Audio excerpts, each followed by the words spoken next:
안녕하십니까. 독서하는 마라토너 박종필입니다. 오늘은 제2차 세계대전과 원작 폭탄 제6부 이오지마 전투에 관하여 말씀드리겠습니다. 그동안 1부에서 5부까지 개략적인 제목을 말씀드리면요. 제1부에서는 2차 세계대전의 발발 배경과 전쟁 초기의 전황에 관하여 말씀드렸었고요. 제2부에서는 태평양 전쟁의 주요 전투 중에 하나인 미드웨이 해전에 관하여 말씀드렸습니다.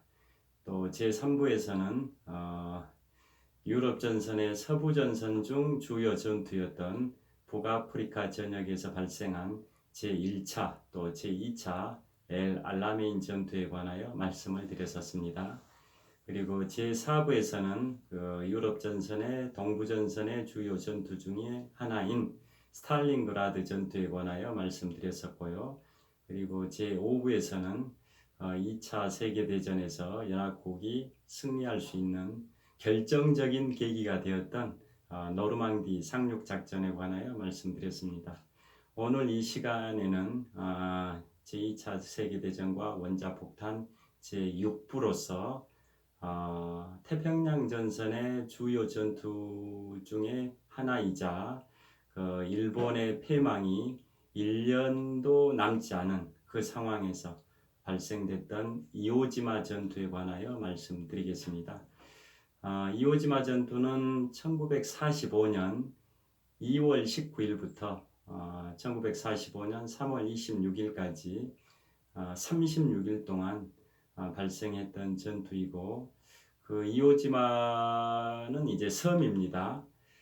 일본의 수도인 도쿄에서 거의 정남쪽으로 1216km 지점, 1216km면은 한 3040리 정도가 됩니다. 도쿄, 일본의 수도 도쿄를 기준으로 정남쪽으로 1216km 지점에 있던 섬이 이오지마 섬인데요. 이오지마 섬은 이제 거의 알려지지 않았던 화산섬에 불과한 그런 섬이었었는데요. 왜 이제 그게 이제 전략적 요충지로 중요하게 부각이 됐었냐면, 태평양 전쟁에 이제 좀 후반에 가서 미국이 일본이 점령하고 있었던 사이판을 점령한 시기가 있습니다. 1944년 6월에 사이판 전투를 통해서 미국이 1944년 7월경에 사이판을 점령을 하게 됩니다. 그래서 사이판이나 괌이나 그 지역에서는 이제 중부 태평양 지역인데요. 중부 태평양 지역인 사이판이나 괌에서 일본의 수도 도쿄까지는 한 2,500km 정도가 됩니다. 그래서 2,500km 정도를 이제 비행할 수 있는 그런 전 폭격기가 B-29 폭격기, B-29 폭격기가 왕복 한 5,000km 정도를 비행할 수 있다 보니까 사이판이나 괌 지역에서 일본의 수도 도쿄까지 많은 폭탄을 싣고 가서 일본의 수도 도쿄를 이제 폭격을 수시로 했었었는데요.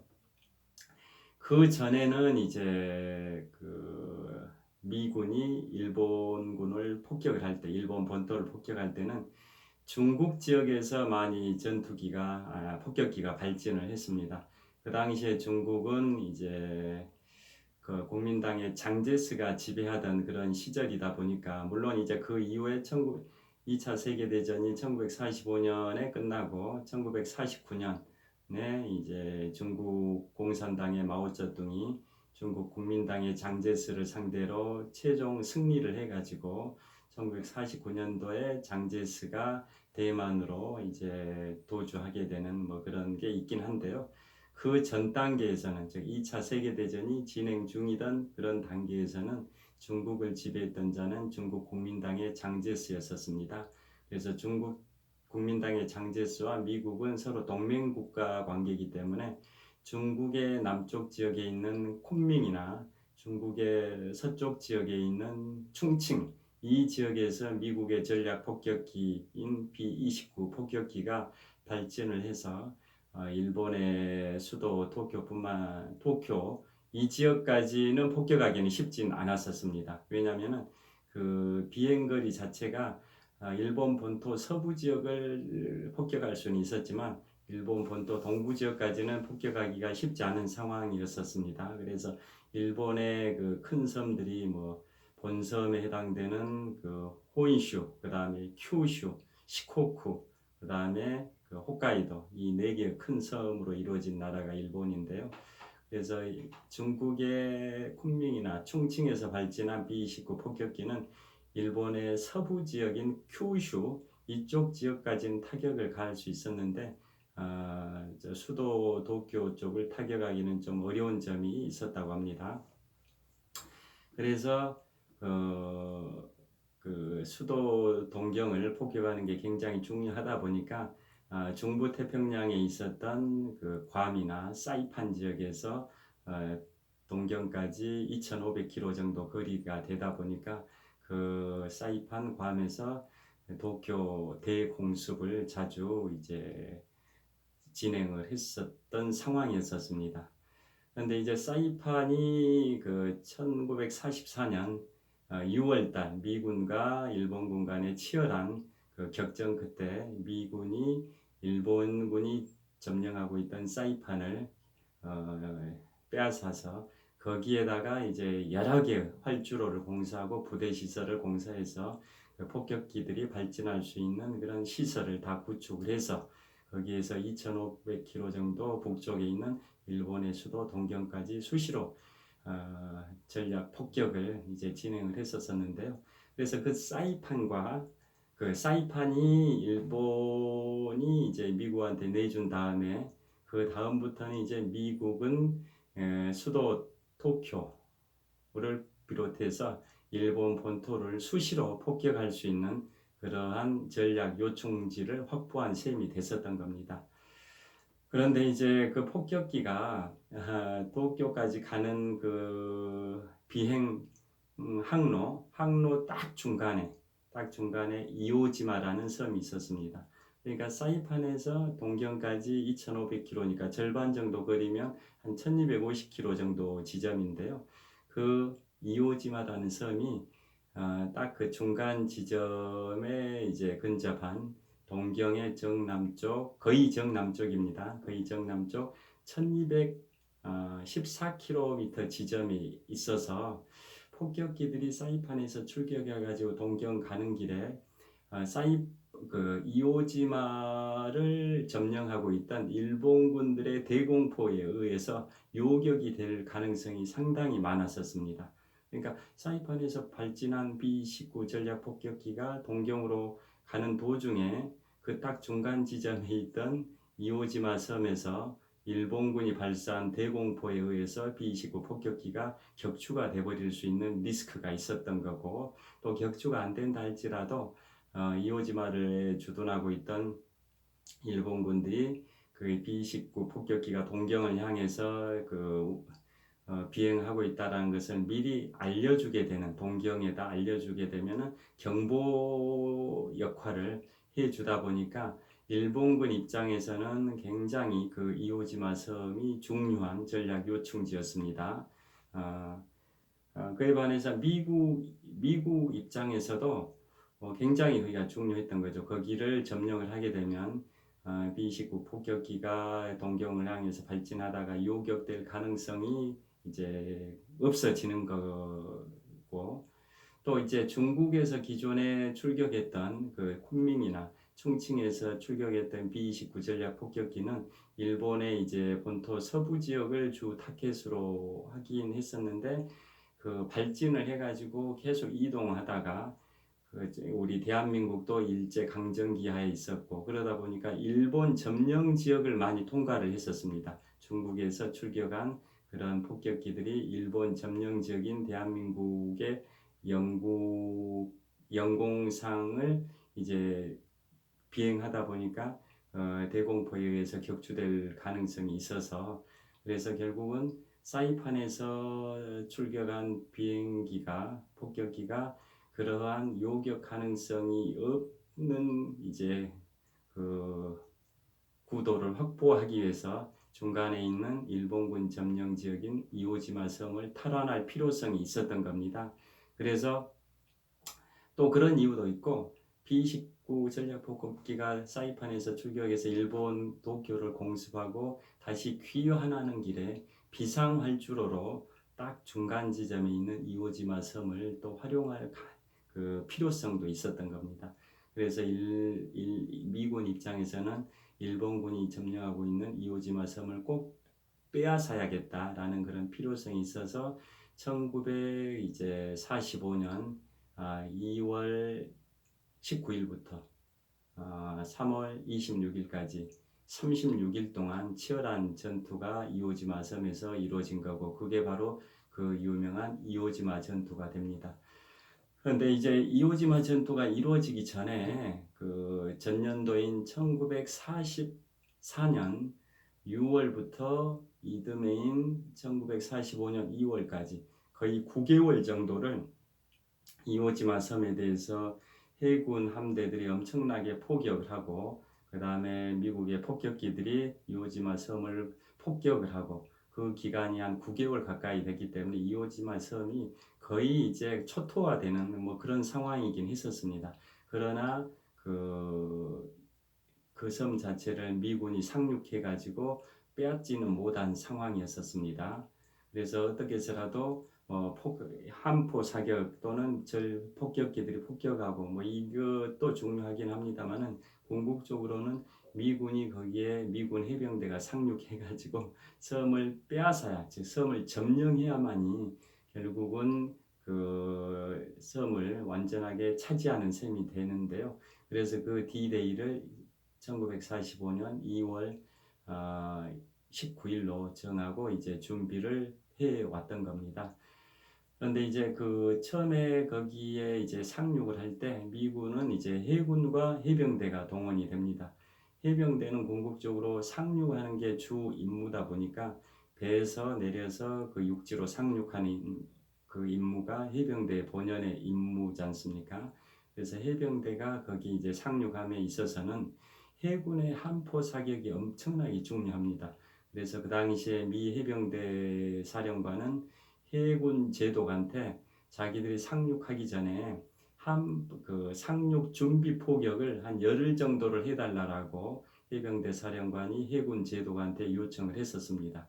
그런데 해군 제독은 자기들이 해병대 상륙 전에 함포 그 상륙 준비 포격을 해주기는 하는데, 왜냐 해군이 또 해줘야 할 임무이기도 하니까요. 상륙 지원 업무를 하는 게 해군이니까요. 해병대는 상륙하는 게 본연의 임무인 거고, 해군은 해병대가 상륙하는데 지원해주는 임무가 본연의 임무라서 당연히 해군이 해병대 상륙 전에 함포 사격을 해주는 건 당연한데, 해군 입장에서는 그 포탄, 실탄들이 별로 없다 보니까 해병대에서는 열흘 동안 포격을 해달라고 했는데 그렇게 해줄 수 없다라고 했고, 그래서 해병대 사령관은 그러면 9일이라도 해달라고 했지만은 그것도 안 된다. 그래서 결국은 3일간만 그 상륙 준비 포격을 해주기로 이제 한 겁니다. 그래서 이제 상륙하기 3일 전부터 엄청나게 이제 상륙 준비 포격을 해군이 이오지마 섬을 향해서 이제 불을 뿜어댑니다. 그런데 그 당시에 일본군들은 그 이오지마 섬 지상에 있었던 게 아니라 그 동굴을 파고 동굴 터널을 파고 다 그 땅 속에 다 숨어 있는 그런 상황이었습니다. 그 당시에 일본의 이오지마 섬 이제 수비군의 병력은 22,060명이었습니다. 22,060명. 그리고 사령관, 일본군 이오지마 섬 주둔 사령관은 쿠리바야시 장군이었었는데요. 그 쿠리바야시 장군의 이제 그 지도하에 지휘하에 그 22,060명의 병력이 이오지마 섬을 이제 그 방어를 하고 있었었고, 그 미군은 해군하고 해병대 포함해 가지고 한 3만 명 정도가 이제 투입이 되는 그런 상황이었었습니다. 그런 이제 그러게 이제 시작이 되는 게 이오지마 전투였는데 전투 첫날이 1945년 2월 19일 날입니다. 그때 이제 그 전투가 시작되기 3일 전부터 해군이 지원 사격, 상륙 준비 포격을 해왔기 때문에 그 이오지마 섬의 지상에는 그 거의 뭐 생존하고 있는 뭐 동식물이 없을 정도로 다 파괴가 된 상태이기 때문에 상륙이 뭐 그리 어렵지 않겠다. 그래서 미군의 계산은 일주일 안에 이오지마 섬을 점령하겠다라는 목표로 가지고 상륙을 했습니다. 그런데 결과적으로는 5주 만에, 즉 36일 만에 이오지마 섬을 최종적으로 점령하게 되는 그런 장기전으로 이제 돌입을 하게 되는데요. 그래서 이제 미군이 상륙을 할 때 일본군의 기존의 전술은 그 태평양 전쟁에서 미국이 경험했던 일본군들의 그 전의 전쟁의 그 전투의 그 전례를 봤을 때는 전투 첫날 엄청나게 이제 그 일본군이 공격해 오는 미군을 향해서 그 포격 또 사격을 하고 그날 당일 밤 야음을 틈타서 그 덴노 헤이카 반자이라는 그런 공격이 있습니다. 그게 바로 일본군들은 천황폐하 만세를 일본어로 덴노 헤이카 반자이라고 해서 적국이 그 섬에 침투를 해오면 당일 중에 낮에는 엄청나게 파상 공격을 해가지고 침투해오는 적국을 향해서 포격 또 사격 기관총 발포 다양한 중화기를 동원해가지고 그 방어를 하는 그런 모습을 보여왔었고 또 그날 당일 밤에는 야음을 틈타서 어둠을 틈타가지고 덴노 헤이카 반자이 즉 천황폐하 만세를 외치면서 총검 공격 즉 소총에다가 그 대검을 장착해 가지고 공격해 오는 총검 공격으로 이제 끝장을 내는 그러한 형태의 전술을 보여왔었던 게 그동안 태평양 전선에서의 일본군이 미국을 상대로 싸웠던 방식이었다고 합니다. 그래서 그 이오지마 전투 첫날도 그럴 걸로 기대를 했었었는데 그렇지 예상이 빗나갔습니다. 그래서 첫날 미 해군이 이제 해병대가 딱 상륙을 했는데 전혀 일본군의 반격이 없었었고 또 그날 밤에도 이제 반자이 공격 덴노 헤이카 반자이라고 외치면서 즉 일본 천황폐하 만세라고 외치면서 총검 공격이 야음을 틈타서 있을 걸로 예상했는데 그렇지 않았었습니다. 그래서 미군들은 뜬 눈으로 밤을 새면서 그 공격에 대비를 했는데 반자이 돌격에 대비를 했는데 그런 게 이루어지지 않았습니다. 그런데 문제는 이제 다음 날입니다. 상륙한 다음 날 미 해병대 3개 사단이 해안에 다 상륙을 하고 이제 그 진지를 구축을 하고 있었습니다. 은폐 시설, 이런 진지, 벙커, 이런 방공호, 이런 것들을 참호, 이런 것들 군용 방어 시설을 구축을 하고 있었고 그 해변이 그 이오지마 섬이 화산섬이다 보니까 화산재 비슷한 게 모래와 섞여가지고 모래가 푹푹 꺼지는 그런 그 해변이었었다고 합니다. 그래서 거기에서 3개 사단의 해병 병력이 이제 상륙을 해가지고 거기에서 진지를 구축을 하고 있는데 갑자기 일본군들의 이제 전면 공격이 시작이 됐었습니다. 그래서 해병대는 그 첫날 그런 게 있을 걸로 기대했고 그런 게 없으니까 뭐 좀 방심을 했었을 수도 있습니다. 그래서 다음 날 그 일본군들의 파상 공격을 이제 받은 겁니다. 그래서 그날 그 첫 하루만 해서 이오지마 전투는 총 36일간 진행됐다고 말씀드렸는데요. 그 첫날 그 하루 그 공격에서 일본군의 공격에 의해서 미군의 피해가 막심했습니다. 한 2,500여 명의 사상자가 발생이 되어버렸습니다.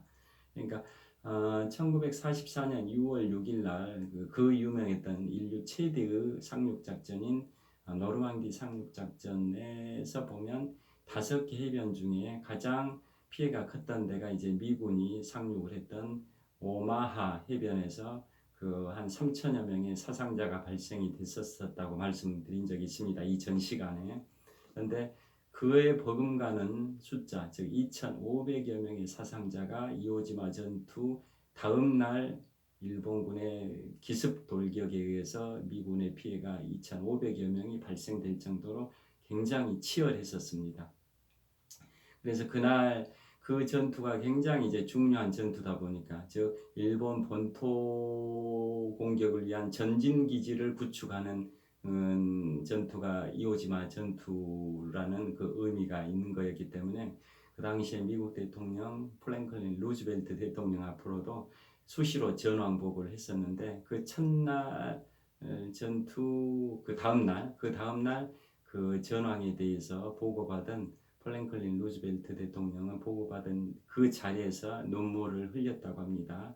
그 단 하루 만에 2,500여 명의 젊은 미국 젊은이들이 미국 청년들이 사망한 것에 대해서 깊은 애도심을 갖고 눈물을 글썽였다라는 이제 일화도 있다고 합니다. 그 정도로 이오지마 전투의 이제 초기 단계에서 미군의 피해가 심각했었습니다. 그런데 그 이후로 이제 미군이 이제 반격을 시작을 했었고, 일본군들은 병력은 거기에 주둔한 병력이 22,060명이라고 말씀드렸는데요. 대부분 지하에 터널, 동굴을 파놓고 거기에 이제 숨어서 매복을 하고 이제 방어하는 형세를 취했었고, 미국은 거기에다가 미군의 최신의 그 무기, 화력인 이제 화염 방사기를 가지고 그 동굴에다가 화염을 다 주입을 시켜가지고 그 동굴 안에 있는 일본군들을 이제 다 이제 섬멸시키고, 또 TNT 다이나마이트를 동굴 안에 향해 가지고 터뜨려 가지고 또 엄청난 일본 수비대의 사상자를 발생시켰고, 또 심지어는 불도우저, 중장비인 불도우저로 동굴 입구를 다 막아버려 가지고 거기 안에서 못 나오게 해버리고, 그러한 이제 공격을 취했었습니다. 그리고 일본은 그 전부터 이미 이오지마 전투가 발발하기 9개월 전인 1944년 6월부터 이오지마 전투가 발발한 1945년 2월까지 거의 9개월 동안 해상 봉쇄를 당한 상태였습니다. 그러니까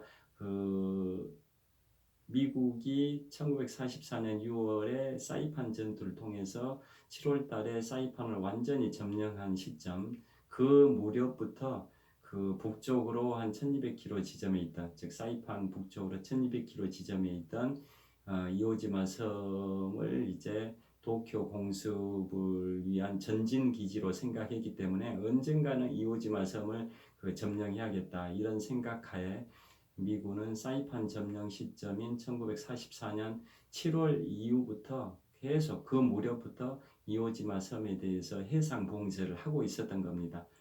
해상 봉쇄를 하면은 일본 수비대의 보급로가 차단이 되니까 거기에서 몇 개월 못 버틸 거라고 기대를 했고, 그래서 이제 그게 이제 봉쇄 기간이 9개월이 다 된 1945년 2월 19일 날 이오지마 전투를 감행해서 미군이 이제 이오지마 섬에 상륙했다라고 보시면 되는데요.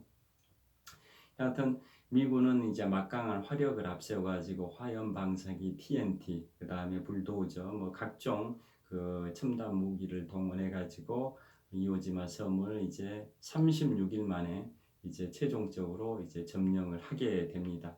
그래서 이제 전쟁이 끝난 게 1945년 3월 26일에 이제 종료가 되고, 그 전국적으로 쌍방 간의 피해는 엄청난 인명 피해가 발생이 됐습니다. 일본군은 수비대장이 이제 쿠리바야시 사령관이라고 말씀드렸었는데요. 일본군의 그 병력이 22,060명이 수비를 하고 있었는데, 그 전쟁이 끝나고 나서 216명만 포로가 되고 나머지는 다 전사 또는 실종이 됐습니다. 그러니까 22,060명 중에 216명만 포로가 되고 나머지 거의 99%의 병력은 전사 또는 실종이라는 처절한 그런 참패를 당한 일본은 참패를 당한 그러한 이제 완패를 당한 그런 전투가 이오지마 전투고요. 미군의 인명피해도 만만치가 않았습니다. 미군의 인명피해는 일본군보다 인명피해가 더 많았습니다. 물론 이제 일본군은 전사자가 거의 2만 2천 명에 달하는 거의 99%의 병력이 전사를 해버리는데, 미군은 이제 그 전사자는 그 부상자의 3분의 1 정도 수준밖에 안 되긴 하지만 전사자와 부상자 합해가지고 총 2만 6천 명 정도의 인명피해가 발생됩니다. 즉 미군은 해군하고 해병대 합해가지고 전사자가 한 7천 명 가까이 됩니다. 그리고 부상자가 19,000명 정도. 그러니까 다 합하면 총 사상자는, 즉 사망자와 부상자 다 합한 사상자는 한 2만 6천 명 정도가 되기 때문에 일본군의 그 전사자, 실종자 2만 2천 명보다 더 많은 인명피해가 미군한테 발생이 됐었습니다. 그 인명피해는 미국이 태평양 전쟁 개전 이후 최대의 참사, 가장 참혹한 인명피해를 당한 그 전투였었던 겁니다. 그러니까 태평양 전쟁이 1941년 12월 7일 일본이 미국 하와이 진주만을 기습하면서 태평양 전쟁이 발발돼서 1945년 2월부터 3월까지 이오지마 전투가 있었으니까 태평양 전쟁이 한 대략 한 3년 3개월 정도 흐른 시점에서 이오지마 전투가 있었다고 이제 보면 되는데요. 그 기간 동안 단일 전투로서는 최대 사망자가 미군한테, 최대 사상자가 발생된, 2만 6천 명이라는 사상자가 미국한테 발생된 그런 전투였기 때문에 그 전까지 겪어보지 못했던 참혹한 결과가 초래돼, 즉 승리를 하긴 했지만 미국이 일본을 상대로 승리를 하긴 했지만 너무나도 참혹한 결과가 초래됐던 전투가 1945년 2월 19일부터 3월 26일까지 진행된 이오지마 전투였고요. 그 다음 달에 이오지마 전투가 3월 26일에 끝나고 그 다음 달인 1945년 4월부터 6월까지 또 진행된 게 그 유명한 오키나와 전투입니다. 오키나와 전투에서는 일본과 미국 간에 쌍방 간에 더 많은 피해가, 즉 이오지마 전투에서의 그 인명피해보다 훨씬 더 많은 인명피해가 미군과 일본군 간의 이제 양측의 쌍방에 발생이 되는 게 이제 오키나와 전투입니다. 그러니까 오키나와 전투가 이루어지기 전까지는 이오지마 전투가 태평양 전쟁 이후에 미군한테 가장 최대의 참사가 초래된 2만 6천 명이라는 사상자가 발생된 그 미국한테는 승리를 하긴 했지만은 상처뿐인 승리가 됐었던 건데, 그 다음 달부터 진행된, 즉 1945년 4월부터 6월까지 진행된 오키나와 전투에서는 이오지마 전투보다 더 많은 사상자가 발생이 됐기 때문에 그 엄청나게 미국은 일본을 상대로 연전연승을 하면서도 엄청난 인명피해가 발생됐기 때문에 이러한 전쟁을 계속 해야 되나라는 회의감을 많이 가졌었습니다. 그래서 드디어 오키나와 전투가 1945년 6월에 끝나고 다음 달인 1945년 7월 16일에 드디어 인류 최초의 핵폭탄인 원자폭탄이 개발에 성공이 됩니다. 즉 1945년 7월 16일에 미국의 뉴멕시코주의 사막에서 인류 최초의 핵폭탄인 원자폭탄 폭발 실험에 성공을 하게 됩니다. 그래서 미국 입장에서는 일본을 상대로 뭐 이오지마 전투, 오키나와 전투를 거치면서 엄청난 미국이 승리를 하긴 했지만, 연전연승을 하긴 했지만 엄청난 인명피해가 미국 군인들한테도 발생이 되다 보니까 이 전쟁을 계속 끈다라는 것은 정말 너무나도 젊은이들한테 청춘들의 목숨을 잃어버리는 참혹한 전쟁이 계속될 거다라고 판단하고 일본이 계속 가미가제의 정신으로 끝까지 항복을 하지 않으니까 결국은 45년 7월 16일에 이제 핵폭탄 개발에 성공했고, 그로부터 정확하게 3주 후인 1945년 8월 6일에 일본의 히로시마에 원자폭탄을 한 발 떨어뜨렸고, 그래도 항복하지 않으니까 3월 후인 8월 9일에 나가사키에 또 한 발 원자폭탄을 투하했고, 그로부터 6일 후인 1945년 8월 15일에 일본 천황이 미국을 상대로 이제 항복을 해서 2차 세계대전의 태평양 전쟁이 끝났을 뿐만 아니라 2차 세계대전 전체가 다 이제 종결되는 그러한 결과가 이제 발생이 됩니다. 그래서 이오지마 전투가 이제 2차 세계대전 중 태평양 전선에서 차지하는 전략적 의미는 결국은 1944년 6월 달에 미국이 일본을 상대로 사이판 전투를 일으켜서 7월 달에 사이판을 최종 점령을 했고, 그래서 사이판에서 일본 수도 도쿄까지 2,500km, 왕복 5,000km를 B-29 폭격기가 이제 폭격을 할 수 있는 그런 거점을 확보하긴 했지만은 딱 그 중간에 있는, 즉 사이판과 동경 간의 딱 중간에 있는 이오지마 섬이 미국에서 사이판에서 발진한 미국의 B-29 폭격기들을 요격하거나 또 감시하는 그러한 장애물 역할을 하고 있다 보니까 이오지마 섬을 꼭 빼앗아야겠다라는 그 필요성이 미군들한테는 있었고, 반대로 일본 입장에서는 어떻게 해서라도 그걸 사수해야만이 사이판에서 수도 동경을 폭격하기 위해서 출격하는 B-29 폭격기를 요격하거나 또는 감시할 수 있는 그 기능을 수행할 수 있어서 일본군 입장에서도 이오지마를 또 사수해야 할 필요성이 있었던 겁니다. 그래서 그만큼 전략적으로 중요한 요충지였기 때문에 이오지마 전투는 치열했는데 미국의 화력이 워낙 막강하다 보니까 결국은 미군이 승리했고, 또 다음 달부터 또 2, 3개월 동안 진행된 오키나와 전투에서도 미군이 승리했고, 그러한 그 승리를 기반으로 해서 결국은 일본의 이제 항복을 이끌어내는 그런 굉장히 중요한 전투가 이오지마 전투와 이제 오키나와 전투가 되는데요. 그 이오지마 전투 관련해 가지고 재밌는 얘기를 하나 해드리겠습니다. 그게 뭐냐면은 2007년에 개봉됐던 영화 중에 아버지의 깃발이 있습니다. 아버지의 깃발, 워너브로더스사, 미국 할리우드에서 만든 워너브로더스사의 영화인데요. 감독은 클린트 이스트우드가 감독했던 2007년도 영화니까 13년 전에 개봉된 영화입니다. 그 영화가 이제 제목이 아버지의 깃발입니다. 그 아버지 깃발을 말씀드리기 전에 이오지마 전투와 관련해서 하나의 이제 에피소드를 말씀을 드리면, 이오지마 전투의 이제 전투가 1945년 2월 19일에 발발이 됐고 딱 5일째가 되던 날